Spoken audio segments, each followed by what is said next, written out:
Inside the Department of Veteran Affairs in Mount Vernon, you'll find Anthony Norris working at a computer. Just 2 years ago, he was on the front lines, fighting the war on terror, half a world away. You never know who's friend or foe. You never know when it might be your last day or when something's going to break out. It's a constant guessing game. Anthony spent a year in Iraq only to come home and redeploy to Afghanistan 18 months later. Even in a soldier's absence, life must still go on. Grandma dies and you can't make it home to say goodbye. Things like that just continually add to that stress. But when the uniform comes off and they're back on U.S. soil. Once you come home, everybody's excited to see you. They want to hang out. But after that first month, it kind of starts to fade away and you get back into a routine, and you still have to deal with all of it. Licensed clinical psychologist Anna Hertel helps veterans find what she calls their new normal. One thing that I always say to my veterans is normal's a setting on a washing machine. You know, what does that mean? What does normal mean?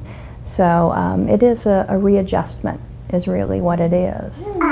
You know it. For Army veteran Ricky Hudson, adjustment meant turning to alcohol. I was self-medicating when I first got back from Afghanistan for quite a while I was still enlisted, and didn't realize that's what I was doing. Unless you're a combat vet and been through it, no one can relate. Both Ricky and Anthony suffer from post-traumatic stress disorder, but for Anthony, his was brought on by surviving a traumatic brain injury. I was walking on a road in Afghanistan and I was hit by an IED, a coffee can filled with shrapnel, and I took shrapnel to the right side of my body. The shrapnel has been removed and the scars have healed, but the effects still remain.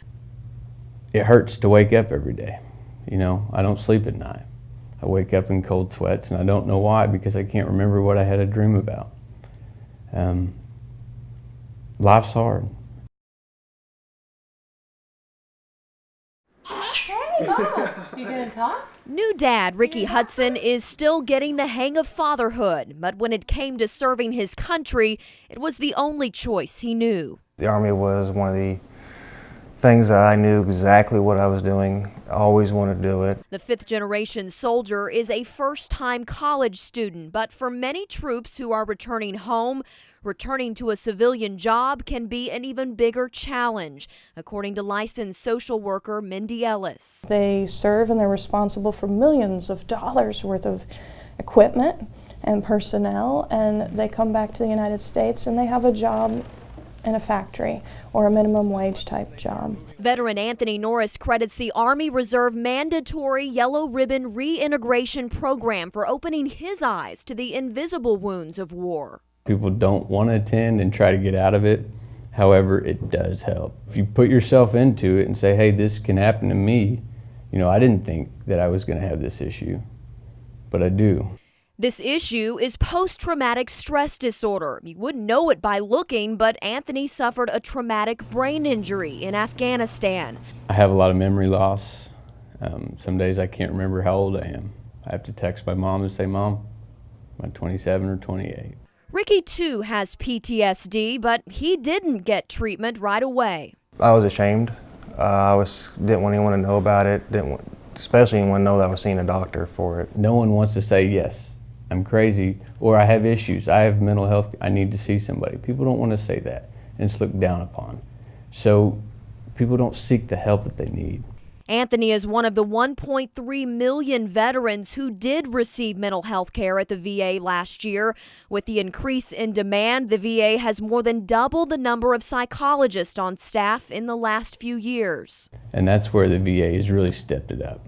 You don't have to wait 2 months to get in to see a therapist. A change in attitude that has led to better awareness. Well, I've seen a lot of other generations really continuing to struggle with PTSD, and when they first came back, there was not the hope that's here and the services that are available now. I'm in therapy daily, and it just seems like it's never going to get better, you know, and it's just, you got to just keep pushing through it until it does. I'm gonna say, Dad's got me, it's time to go to sleep. It's been more than 6 years since Rick Hudson came home from Afghanistan, but his memories of combat are never far away. If it's a trigger that I haven't noticed, my family members definitely do. And they say, hey Rick, you know, you need to calm down or whatever. And then I automatically know what to do to start calming myself down or get back to my normal state. The new father now knows how to control his anxiety thanks to a treatment he received at the Veterans Healthcare System of the Ozarks. Holly Billings is a clinical social worker who helps veterans like Rick who suffer from post-traumatic stress disorder. We can't take the experience that you've had and kind of take it away, because this is something that you have experienced, and you have to readjust to that experience. One of the VA's most successful therapies is called prolonged exposure. It works by exposing veterans to situations they've avoided in real life. It can be as simple as practicing being in a crowd. Anthony Norris is a believer. They've really turned my progression around. I mean, it's night and day, but I had to throw myself into them, and it was extremely hard to get through them. We had to go to the mall, and he had to talk to people During from the different busiest races. times.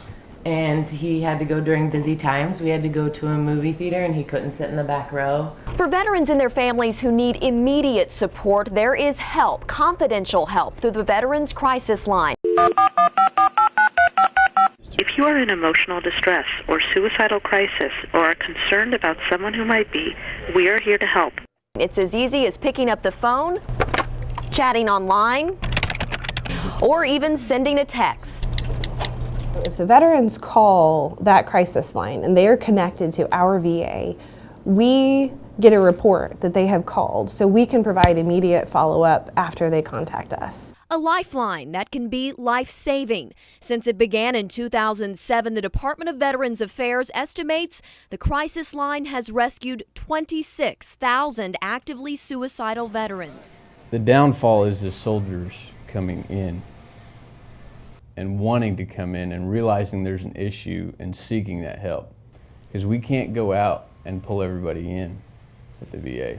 People do get better. If the veterans come in and they do the work and they follow through with the homework, they do get better and they can recover and go on to have an enjoyable, fulfilled life again.